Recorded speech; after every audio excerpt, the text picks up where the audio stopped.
Hi guys, welcome back again to the program Ventilate. As you all know that Ventilate is about ideas, beliefs, norms, events and happenings around us that directly or indirectly affect us and how far we can modify those ideas that are actually negating our survival. So today, the topic on the program will be misconceptions and to be about COVID-19. A lot of people are having a lot of misconceptions about COVID-19, which is affectly affecting their behaviors towards this condition, towards this pandemic. So today we'll be having one of the survivor of COVID-19. She's gonna tell us about her experience, the stage of infection, treatment stage, and after COVID uh, treatment, how far she has coped so far. So today we are going to be having her on this program so that she can enlighten us more about it. So follow me on the program so that we can see more about this. Yeah, welcome back to the show, Ventilate. Here with me today is one of these COVID-19 survivor. She's here to tell us about her experience with COVID-19. Here with me is Omolola Iroja. Thank you for coming. You're Thank welcome. you. Yes, I'll first ask you this question. Can you tell us your experience that you had between COVID-19 and malaria?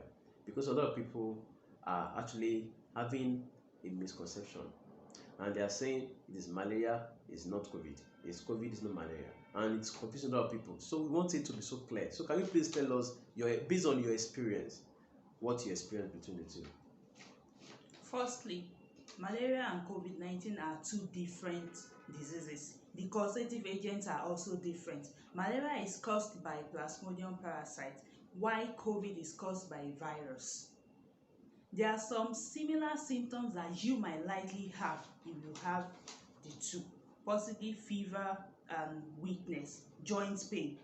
These are particular to the two disease conditions. Okay. My own situation, when I was experiencing those symptoms, first week of April, then I thought it was actually malaria, and I took the anti-malaria medication for 3 days, but I wasn't better at all. So then I was like, what else do I need to take? Later I had sore throat, and the body weakness was still there. Okay. Also headache was there. So that was what prompted me to go for test, and I was tested positive to COVID-19. Hmm. That's just what I have to say. Malaria and COVID-19 are very, very different. Though they have sometimes they have similar symptoms. Yeah, similar symptoms are like I said, Okay. it's just the fever. Okay. Then COVID has some respiratory symptoms which are minor, maybe like coughing and sneezing, which in my own case they were just mild. And it wasn't persistent as such. But some people also have severe symptoms of that. Yes, okay. Severe symptoms can now be maybe in the case of shortness of breath. Okay, very good. So what was the response to the situation? Like, how did you react to it? Like your response to the new situation you were in? Well, getting a medical diagnosis about a disease, it's not a good experience. Okay. In particular, something like a new infection like this, that you can't predict the outcome. I was emotionally disturbed when I got my results, but I also told myself that I need to maintain a positive mindset and a stable mind, which I did. Very important. Yes, I stayed calm while I was taken to the isolation center. That was on the 25th of April this year. I made sure that I got myself busy with a lot of things, so that as in, when you are not busy, a lot of thoughts might start creeping into your mind, and which might possibly make you become depressed, destabilized psychologically. So I made sure that I got myself busy studying, and I also had a good supporting system from the family, church, friends. Okay. So there we were given the opportunity of walking around the compound. We were going out every morning then for some baths and some little physical exercise. activities. Yes, exercise in the morning. Then we were given antiviral medications and some supplements, and also good meals, which was which consisted of carbohydrates, protein, veggies, Minerals, of course. fruits, all those things. And I was also staying hydrated well too. Again, I was doing chest breathing exercise, because since I've been restricted, my movement is restricted, and COVID-19, the virus that caused it, stays in the lungs. And I don't want to experience any complications. I've read a lot about complications, e.g. pneumonia. So I was doing this then to exercise my lungs. And at night, I was sleeping in a prone position, that is lying on my abdomen and supporting my chest and abdomen with a pillow every night. This was what I was doing there, because I was like, I don't want to develop a complication at the middle of the night that maybe I'll now have problem with breathing. So that was what I was doing there. That's very good. I was taking my medications well. I wasn't skipping them. A lot of people are saying that the rate at which people are dying in Nigeria is not the same. The people are dying in US, in Brazil, Italy, and other. So do you think that COVID-19 strain that we have here is different from the one they have in another country, or is it our environment that is playing a role here, or is it genetics, or what is it individual? So what do you think it is? Can you please, from your experience, now it is experience based, what can you say about this? Well, you know, COVID-19 is a new disease, and there are lots of researches going on, and lots of discoveries are being made each day. Currently now, there's a new discovery that discovered there are different strains of COVID-19. Some are mild, while some are severe. In this case now, probably the strain we have in this part of the world might not be the critical or severe one. Let's just put it like that. Another factor might be environment, weather might not be friendly to the virus. Let me just put it that way. Just these are, I'm saying, are just from my own opinion.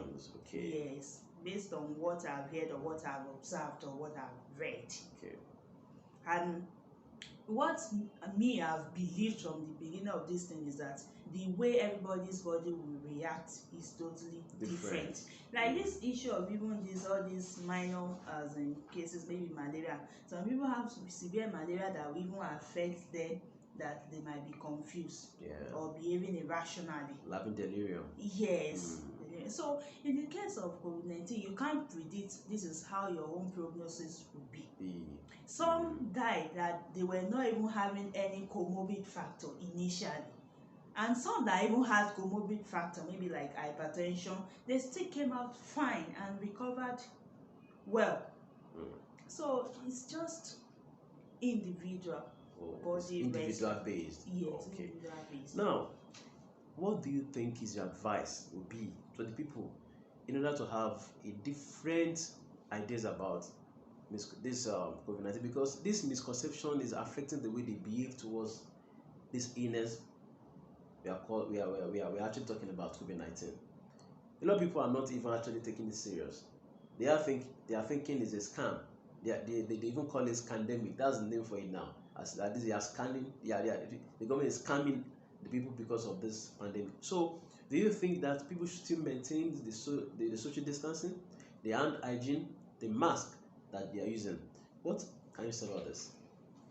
Well, you've said it all. And these are the things we've been hearing over and over again. And I don't think we should get tired of it, because COVID-19 is still here. It's not eradicated yet. We still need to ensure strictly to all these preventive health measures, like the use of face masks, use of hand sanitizer, maintaining social distancing. While we're in the public, we have to use our face mask, and we are also to stay away from people, and we should avoid crowds. Some use face mask and you still see them as in staying together in crowds. We should avoid all this. And our own personal wellness is important too. We need to eat good meal, exercise, maintain positive mental habits, Also, we need to stay hydrated, and we also need to keep our environment clean. And tidy. We should not be tired, and we should stay positive. Wow. Thank you so much. Personally, I appreciate all this explanation. For people out there that actually having a misconception about COVID-19, you've heard it all. Please stay safe. COVID-19 is individual. It depends on the way you respond to it. So I believe it's a novel virus. We can't predict what might happen next. So please stay safe. Thank you for coming. I really appreciate you with all this experience and giving it to the world so that they can understand this. I really appreciate. Thank you for coming, and God will continue to give you more strength. It's my pleasure. Thank you so much. Welcome. Well, join me in the next phase of this program as we discuss more further things. See you in the next episode. Welcome back once again. Despite all the effort that the government is making to make sure that everybody is aware about COVID-19 and the consequences it might cause within our society, some people are still showing misconceptions and even disbelief about COVID-19. Some are even saying that the numbers are being published without any people get infected. Some are even saying that why are people not dying the rate at which people are dying in US, in Canada, in Italy, in Brazil? But they are forgetting that a lot of factors play a role. Environmental factor play a role, genetic factor play a role, even the way we react to illness also plays a role. And some people's immunity also plays a role. Now it is individualized. And also based on research that was done earlier, and even the one that's been done, some are saying that about 6 strains of COVID-19 is available, that is being found. So all this thing has a part to play. Now, if all this is happening, there are some questions we need to ask. Some people in the society are symptomatic, some are not symptomatic, which means that the people that are symptomatic are the ones that need to be very careful. The people that are symptomatic are getting treatment in the isolation centers, and they are being given the best treatment they can get. And after that, they go for follow-up. But people that are not symptomatic, they are within you in the society, in your house, on the street. Some are not even using face mask, and yet they have COVID-19. They will say, I'm not having anything. I'm all right, I'm not sick. But despite the fact, they have COVID in their system. But there's something you need to understand. COVID-19 has the capacity to destroy or to change the structure of some things in your body, especially your blood vessels. Because of this effect of COVID-19, your blood vessel structure will definitely change because of inflammatory processes going on within the system, which might cause your blood to start to change in the viscosity, that is making it to be thicker than before, which can cause clots to form and it can lead to stroke, especially for people that are at risk for having diabetes and hypertension. And it has been found that people that having risk for hypertension or for diabetes might end up having stroke because of this clotting effect and because of other issues like lack of oxygen or reduce in the concentration of oxygen within the brain. It has also been found that there might be neurological disorders like delirium, inflammatory syndromes like headaches, fatigue, and pains as a result of COVID-19. Now, prevention is cheaper than cure. That is why it is expected of us to understand this fact. A lot of people are working there in the society, they are not showing any symptoms, but what of the aftermath effect of this COVID-19? Though a lot of research is going on right now to buttress and to unveil how this virus works within the body system. But prevention is cheaper than cure, as I've said earlier. By having a good mental habit, it will allow you to live healthy, maintain a social distancing, hand hygiene, use of face mask, and eat well, even adequate exercise on a regular basis. With all this, you should be able to understand how this thing works and how it can make you to be healthy. Misconception needs to be dealt with. That is why this ventilate is saying that we need to understand some concepts of COVID-19. Nobody is praying for death tolls, but anyhow that is happening, we should be thankful. And also, we have a part to play by keeping ourselves safe so that we will not be infected, so that this virus will not continue to destroy more structures within our system. At this point, we need to make sure that we live longer to make us more relevant in life. I'm signing out on Ventilate. Please be safe, be healthy, and nice.